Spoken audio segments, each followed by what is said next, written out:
نحمدہ و نصلی علی رسولہ الکریم اما بعد۔ زیارت مدینہ منورہ کے چند آداب۔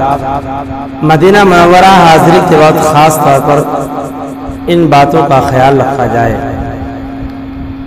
اخلاص نیت مدینہ منورہ زادہ اللہ شرفہ کے سفر سے مقصود روضہ اقدس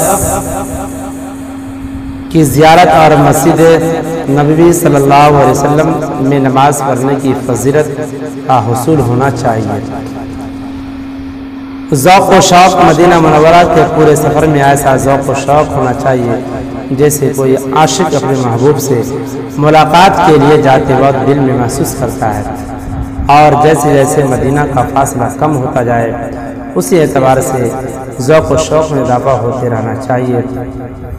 مناسب ہے کہ سفر کے دوران مناتی اشعار وارحانہ انداز میں پڑھتا رہے تاکہ ذوق و شوق میں مزید اضافہ ہو۔ درود شریف کی کثرت مدینہ منورہ کے سفر کے دوران اٹھتے بیٹھتے چلتے پھرتے زبان پیغمبر علیہ الصلوۃ والسلام کا نام نامی اور دل میں آپ کی یاد دہانی ہونی چاہیے، اور کثرت سے درود شریف کا درود رکھنا چاہیے، اور فضول باتوں میں وقت ضائع نہیں کرنا چاہیے۔ اظہار ادب جب مدینہ منورہ میں داخل ہوتے خشوع و خضوع کے ساتھ ادب کا اظہار کرے، جیسے کہ غلام آقا کے دربار میں حاضر ہوتے وقت کرتا ہے۔ جب مدینہ میں داخل ہو اور جب شہر میں داخل ہو تو یہ دعا پڑھے: اے رب مجھے اچھی طرح داخل فرما اور اچھائی کے ساتھ نکال، اور مجھے خاص اپنے پاس سے ایسا اقتدار عطا فرما جس کے ساتھ تیری مدد ہو، اور بہتر ہے کہ غسل کر کے اچھے کپڑے پہنے اور خوشبو لگائے اور نہایت ادب کے ساتھ مسجد نبوی میں حاضر رہے۔ مسجد نبوی میں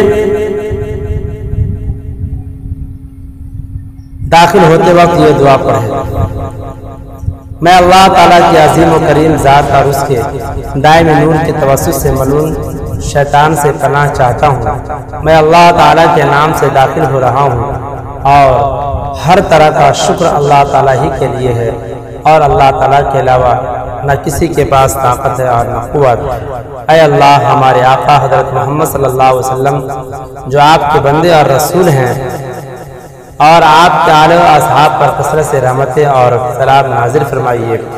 اے اللہ، میرے گناہ بخش دیجئے اور میرے لیے اپنی رحمت کے دروازے کھول دیجئے، اور مجھے خیر کی توفیق عطا فرمائیے، اور مجھے سیدھے راہ پر چلائیے، اور اپنی رضا والے اعمال پر میری مدد فرمائیے، اور حسن ادب سے نواز پر میرے اوپر احسان فرمائیے۔ اے نبی، آپ پر سلامتی اور اللہ کی رحمت اور برکتیں ہو ہم پر، اور اللہ کے نیک بندوں پر سلامتی ہو، آمین۔ مسجد نبوی میں داخلہ کے وقت نفل اعتکاف کی نیت کر لے، اور پھر انتہائی خشوع و خضوع اور کامل توجہ کے ساتھ زیارت کے لیے چلے جائیں۔ آج کل عموماً باب السلام سے زائرین کے لیے داخلہ کا نظام رہتا ہے۔ باب السلام سے داخلہ کے بعد اولاً جہاں موقع ملے 2 رکعت تحیۃ المسجد پڑھ لے، پھر اس حاضری پر اللہ تعالیٰ کا شکر ادا کرے اور زیارت مقبول ہونے کی دعا مانگے۔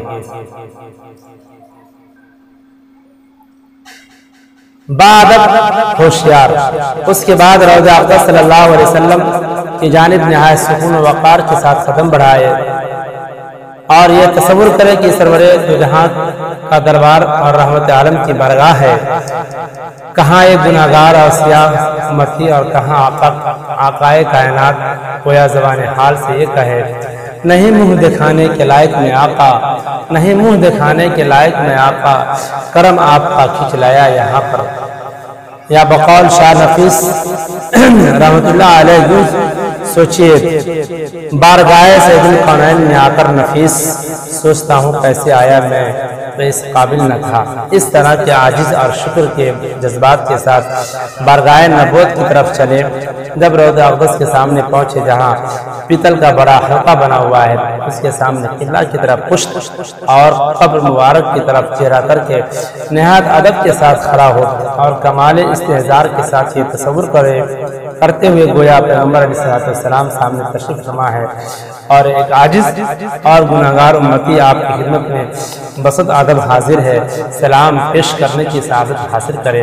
سلام کے الفاظ اس موقع طویل بھی ہو سکتے ہیں اور مختصر بھی۔ سلام کے مختصر الفاظ، اگر سلام مختصر پیش کرنا ہو تو درجہ کلمات مناسب ہے۔ السلام علیکہ یا رسول اللہ، السلام علیکہ یا حبیب اللہ، السلام علیکہ یا خیر خلق اللہ کے الفاظ اس طرح سے کہتے رہیں۔ السلام علیکہ ایہا النبی ورحمۃ اللہ وبرکاتہ، اے نبی آپ پر سلام اور اللہ کی رحمت اور اس کی برکتیں نازل ہو۔ سلام کے طویل کلمات، اگر طویل کلمات پیش کرنے کا جی چاہے تو درجہ ذیل کلمات پیش کرے۔ السلام علیکہ ایہا النبی ورحمۃ اللہ وبرکاتہ، السلام علیکہ یا رسول اللہ یا رسول رب العالمین، السلام علیکہ یا خیر الخلائق اجمعین، السلام علیکہ یا سید المرسلین و خاتم النبیین، السلام علیکہ یا امام المتقین، السلام علیکہ یا قائد المر المحبین، السلام علیکہ ایہا المبعوث رحمۃ للعالمین، السلام علیکہ یا شفیع المذنبین، السلام علیکہ یا حبیب اللہ، السلام علیکہ یا خیرۃ اللہ۔ دوسروں کی طرف سے سلام، اس کے بعد اگر کسی نے پیغمبر علیہ السلام کی خدمت میں سلام پیش کرنے کی درخواست کی ہو تو اس کی طرف سے ان الفاظ میں سلام پیش کرے۔ السلام علیکہ یا رسول اللہ فلاں بن فلاں، یہاں پر سلام کرنے والے مرد یا عورت کا نام لے۔ یسلم علیکہ یا رسول اللہ، اے اللہ کے رسول فلاں آپ کی خدمت میں سلام عرض کرتا ہے۔ سلام کس وقت پیش کرے؟ اکثر بھیڑ کے وقت طویل سلام پیش کرنے کا موقع نہیں رہتا ہے، اس لیے اگر بھیڑ کے وقت حاضر ہو تو مختصر سلام کس وقت پیش کریں۔ اکثر بھیڑ کے وقت طویل سلام پیش کرنے کا موقع نہیں رہتا ہے، اس لیے اگر بھیڑ کے وقت حاضری ہو تو مختصر سلام پر اتفاق کیا جائے، اور جو اوقات سہولت کے ہیں مثلاً ہر نماز کے گھنٹہ بعد یا اشراق اور چاس کے وقت یا رات کے اوقات میں ہو تو ان میں معنی کے استحضار کے ساتھ طویل سلام یا بآسانی پیش کیا جا سکتا ہے۔ آج کل چونکہ مسجد نبوی کا اگلا قدیم حصہ 24 گھنٹے کھلا رہتا ہے، اس لیے شائقین کے لیے بآسانی موقع مل سکتا ہے، زیادہ بھیڑ کے وقت جانے کی ضرورت نہیں ہے۔